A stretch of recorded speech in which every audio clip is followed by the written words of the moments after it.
Yeah, hi, Tyler. My name is Stan Fitzgerald. I'm the Chief Political Advisor with Veterans for America First. Um, one suggestion from Vlad Lemets, the chairman. He said you got to put a picture of you in uniform on Ballotpedia because it Yes, doesn't have it doesn't have your picture up there. So he told me to pass that along.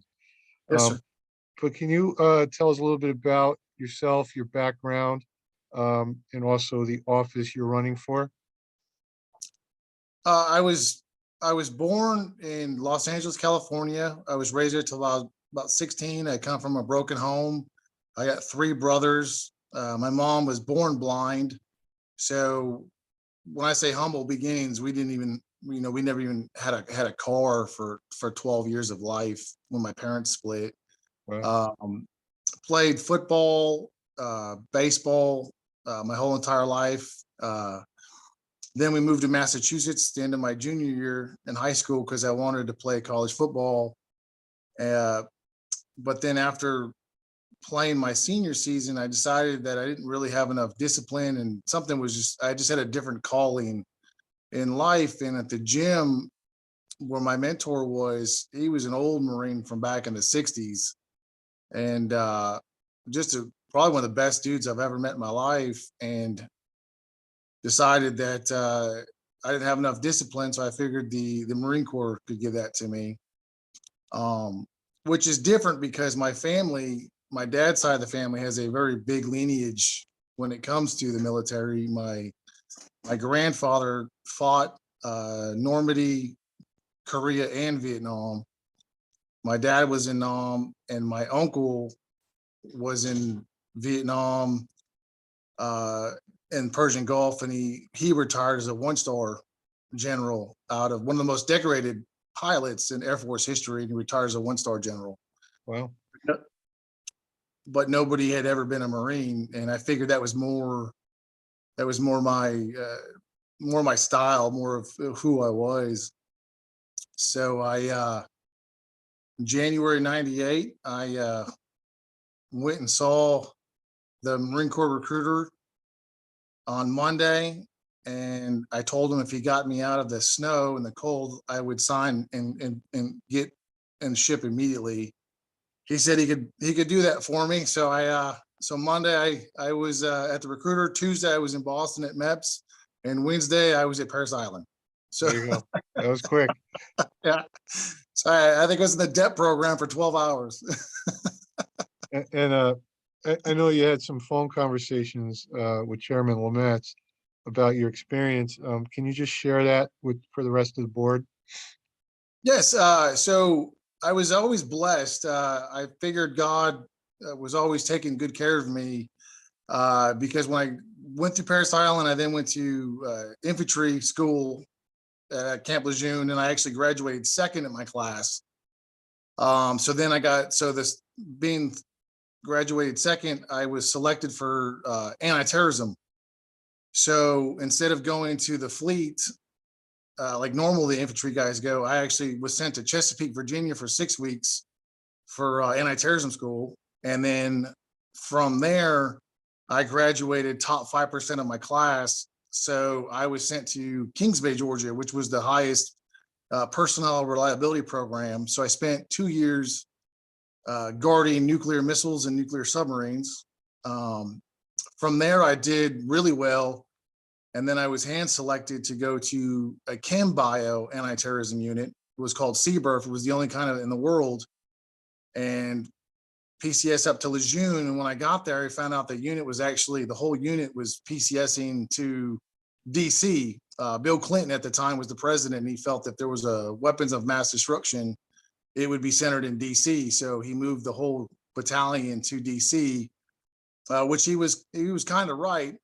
We spent 2 weeks in the Capitol building, and my platoon was the one that found Senator Daschle letter with the over 2 million spores of anthrax.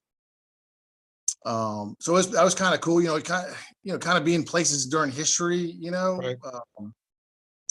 I was actually getting out of the Marines. I was once a month, I was driving from DC down to Savannah, Georgia to go through the police hiring process.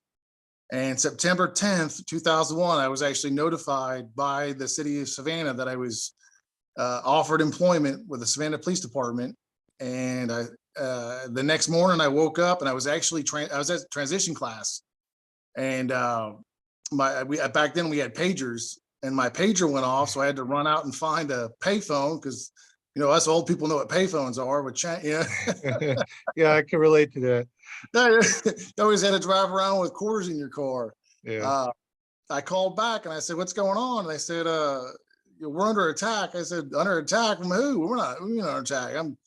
They said, "No, get back to the unit ASAP." And I was like, "Okay." So I drove straight there. And when I got there back to work, you know, the first plane had hit. And then we were 20 minutes from when the Pentagon got hit. So I was like, whoa, you know, and then so about a week or two later, I got a phone call from anti-terrorism battalion, and they said, "Hey, we've picked 6 guys. We're offering you a squad. We're standing up another fast company in Spain. Do you want to go?" And I said, "Wait a second. Not only do you want me to go to southern Spain, but you want to give me a squad and the only elite anti-terrorism unit the Marine Corps offers?" They're like, "Well, yeah." And I'm like, "Yeah, let me think about this. Yeah, I'll take that." Yeah, I'll take that. Sure. Can you tell us a little bit about your campaign? Like, what are your 3 major platform issues? The 3 major platform issues, it's hard. It's really hard to kind of narrow them down. But where I live and what's really important to me, and I think the people are, I think the first thing is securing the vote.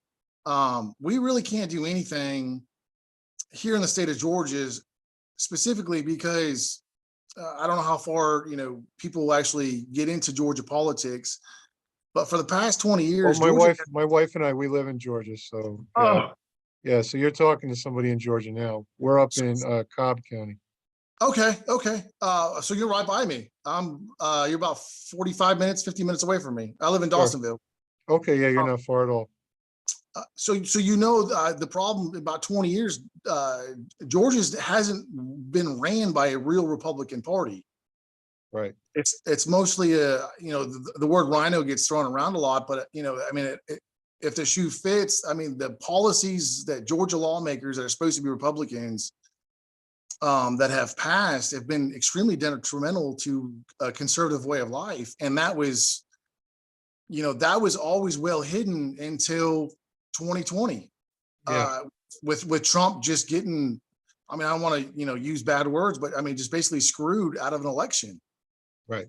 And And basically that's one of the reasons why we're doing these interviews with state legislators, not just congressional candidates, because for exactly what you're saying in Georgia. So I guess I don't even have, from what you're saying, I don't even really need to ask it, but tell us your thoughts on President Trump.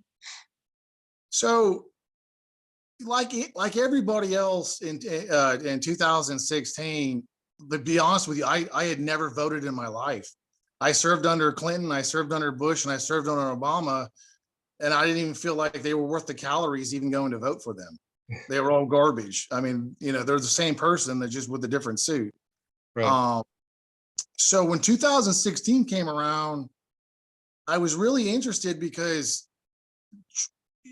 if I knew nothing, and nobody did, but if you knew nothing about Trump, the most important thing that came to me was the establishment Republicans hated him and the Democrats hated him. And those two parties should never agree on anything. So if those two parties hated Trump, I knew for a fact that was my dude. So I couldn't drive my truck fast enough to cast a vote for Trump. Right. Just knowing that. And then as things progressed, it was inspiring to see how his nation, you know, America First policy, you know, somehow somebody made that a nationalism, a dirty word. I don't understand that, but how his policies were directed at America First. It was time to, you know, to put tariffs on China to the point where Trump got China to buy rice. I mean, that's, you know, every president before him promised to move the embassy back to Jerusalem where it rightfully belonged. And he did it. And then, 6 peace deals between Muslim nations and Israel, trying to secure the border to the point where he had to renegotiate the defense contract, the defense budget to get money because you have to secure the border before you can do anything else. And people in the military know that, Right. you have to secure it before you can work on policy to change it. The only thing I think that the bad thing about Trump was surrounding himself with people that I don't know if he knew how bad they were or somebody told him, because people like Bolton should never have been around Trump. And people like, if I was advising Trump, I would tell him every time Lindsey Graham calls, hang up the phone, because that guy's garbage. Or not to endorse Brian Kemp for governor.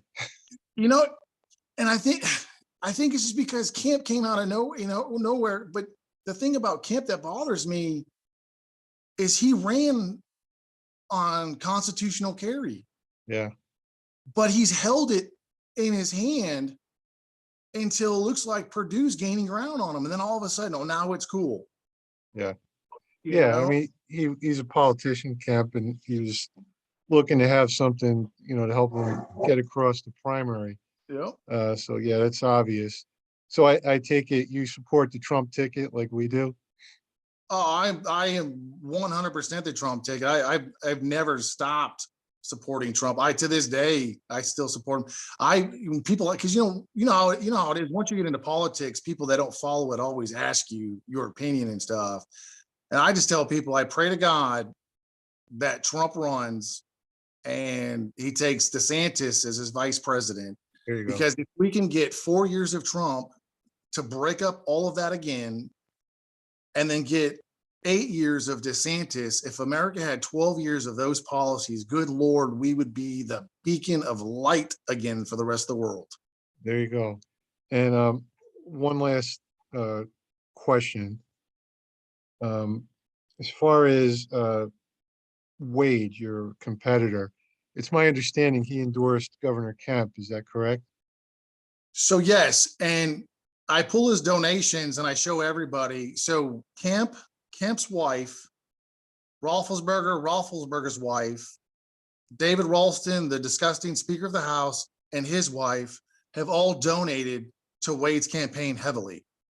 So I tell everybody how this means is the Pope doesn't donate to the Taliban because they don't have the same ideology.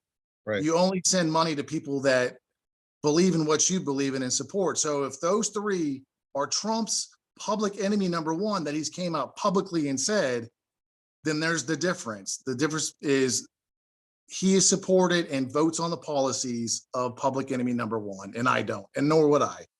There you go. So I think we have enough to get this to board review, and you will hear from Chairman Lamets again soon.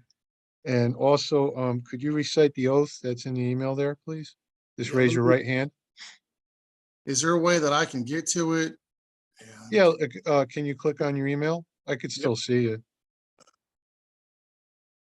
It's easier for you to read it than me to read it to you. Okay, you ready? Go ahead. I, Tyler Tolin, do solemnly swear that I will support and defend the Constitution of the United States against all enemies, foreign and domestic, that I will bear true faith, allegiance to the same, and I take this obligation freely without any mental reservation on purpose of evasion. So help me God. Okay, Tyler, thank you so much. Yes, sir. Thank you for everything you've done for this country. And we're going to try to help you get past this establishment creep, Wade. And Yes, sir. you'll be hearing from us soon after the board review. Thank you, sir. I appreciate it. Thank you for your time. You're welcome, Tyler. You take care now. You too. Bye-bye now.